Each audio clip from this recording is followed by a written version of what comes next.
afternoon, everyone. I'm Marquita, captain for Team 2 in today's challenge. Right now, we are at Fort Charlotte, a particularly historical site. Fort Charlotte was built to protect the Western Harbor from an anticipated French invasion, which, in fact, never happened. Because there were no action at this fort, the soldiers were very bored. Hence, the 19th century graffiti here on the wall, which is a wooden ship carved by A. Bartlett in 1850.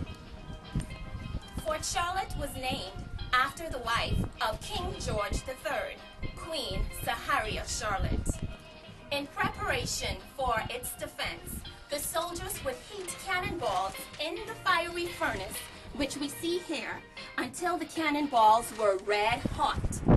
Soldiers would use a special tool called the tongue, as you see here, to take those red-hot cannonballs out of the fiery furnace and into the cannon.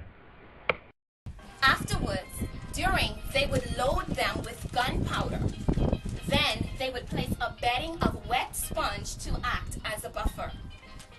Did you know that contrary to popular belief, cannonballs are not explosive?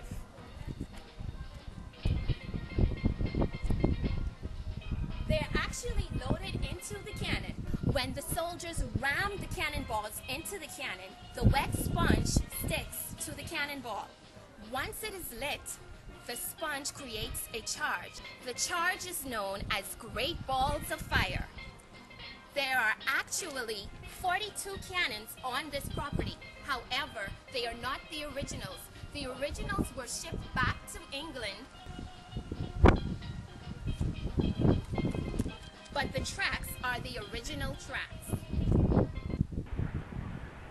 The bridge here was an actual drawbridge, and you can tell by the grove marks on the sides of the wall. Beneath it is a moat, never intended for water, but they planted prickly pear instead, and this would create a hindrance to an attacking enemy. Hi, it's Team 2 again. We're now at the gift shop, which was originally the guardhouse, which was used to house the military machinery. We are now in one of the actual dungeons that were prepared for the French invasion. Being that the French never came, there were no action at all. So the soldiers were bored, and here we have carvings on the wall by one of the soldiers. Thank you for watching our documentary on Fort Charlotte.